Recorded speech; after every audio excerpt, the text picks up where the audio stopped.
Ang ganda po ng mga palay dito. Ayan po, oh. Ayan, ang ganda ng palay ng Ate Helen. Ayan, oh.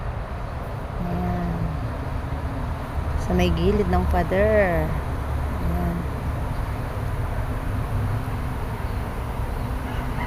Ito po talagang itong palayan pong ito, maging itong building na to, talaga pong dating sakahin po talaga to nung araw dito lahat. Kaso, yun na nga, tumataas ang pangangailangan ng ating mga mamamayan.